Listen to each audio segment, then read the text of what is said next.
સુરત શહેર સર્વેલન્સ સ્ટાફે પેટ્રોલિંગ દરમિયાન બાતમીના આધારે રેડ કરી 10,000થી વધુના ગાંજા સાથે એક ઇસમની ધરપકડ કરી છે. સુરત પોલીસ કમિશનર અનુપમસિંહ ગેહલોત દ્વારા સુરત શહેરમાંથી નાર્કોટિક્સની પ્રવૃત્તિને સદંતર નેસ્તનાબૂદ કરવા no drugs in Surat city અભિયાન ચલાવવામાં આવે છે.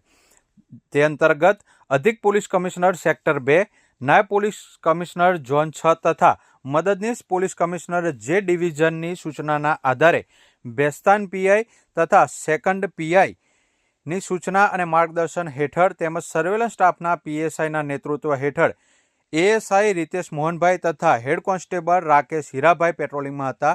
તે દરમિયાન તેમને મળેલી બાતમીના આધારે ઊન ભીંડી બજાર આશિયાનગર આમદ મંડપવાળાની ગલીમાં જાહેરમાં રેડ કરવામાં આવી હતી, જેમાં આરોપી આસિફ સુપડુ શેખ 10,000થી વધુની કિંમતના ગાંજા સાથે ધરપકડ કરવામાં આવી હતી.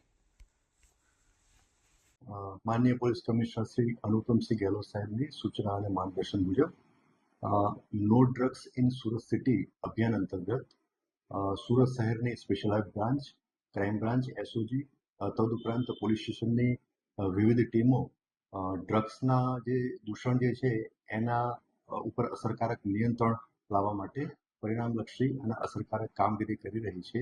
એમાં નાના અને મોટા વિવિધ પ્રકારના કેસો શોધી કાઢવામાં આવી રહ્યા છે.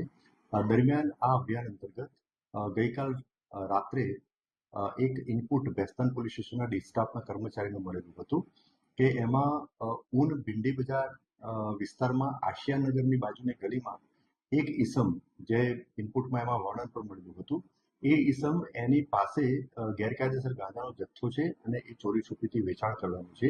આ ઇનપુટ આધારે કાયદેસર કાર્યવાહી કરવા માટે બેસ્તાન પોલીસ સ્ટેશનના પોલીસ ઇન્સ્પેક્ટર શ્રી ગામેથી અને એમનો સ્ટાફ તેમજ સરકારી પંચો જે બાતમીમાં જણાવેલ વર્ણનવાળા બાતમીમાં જણાવેલ સ્થળે જઈ અને ત્યાં ચેક કરતા ત્યાં બાતમીમાં જે વર્ણન હતું એ વર્ણનનો ઈસમ ત્યાં મળી આવ્યો હતો.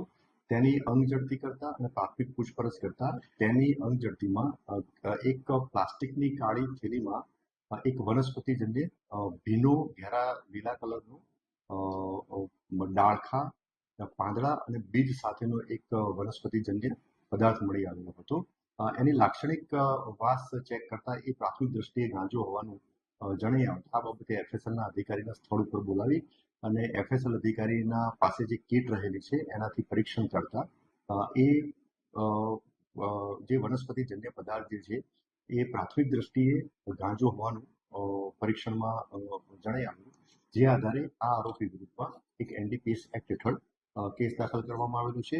આ જે જેના વિરુદ્ધમાં કેસ દાખલ કરવામાં આવેલો છે એ આરોપીનું નામ આસિફ સુપડુ શેખ અને એનું રહેવાસી જે છે પ્લોટ નંબર 85 આસિયાનગર આમદ મંડપ વાળાની ગલીમાં ભીંડી બજાર ઊનનો રહેવાસી છે અને એનું મૂળ વતન જે છે એ યાવલ અઠવાડા બજાર, થાના યાવલ, જિલ્લો જલગાંવ, મહારાષ્ટ્રનો વતની છે. એ અહીંયાના પરિવાર સાથે રહે છે. આ જે આરોપી પાસેથી એની અંગ ઝડપીમાંથી જે પ્લાસ્ટિકની બેગ મળેલી હતી અને એમાં જે ગાંજાનો જથ્થો મળેલો હતો એ ટોટલ 213.64 ગ્રામ ગાંજાનો જથ્થો મળી આવેલો હતો. એની કિંમત 10,682 રૂપિયાની ગણી અને એ મુદ્દામાલ તપાસ અર્થે કબજે કરવામાં આવેલો હતો. આરોપીની પ્રાથમિક પૂછપરછમાં એણે એવું જણાવેલું છે એ એક અજાણ્યા વ્યક્તિએ એને ગાંજાનો જથ્થો એને વેચેલો હતો. હાલમાં એનું નામ જણાવેલ નથી, પરંતુ આરોપીની પોલીસ કસ્ટડી રિમાન્ડ મેળવવા માટેની કાર્યવાહી ચાલુ છે.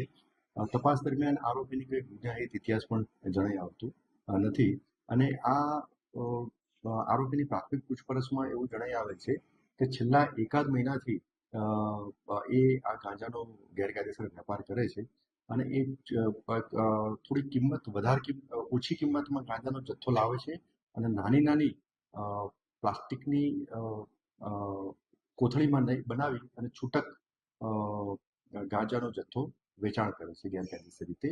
એટલે આ બાબતની મોડસ ઓપરેન્ડીથી એક ડ્રગ પેડલર તરીકે આ રીતના ગાંજાનો જથ્થાનું વેચાણ કરે છે. તો એ બાબતની હાલમાં તપાસમાં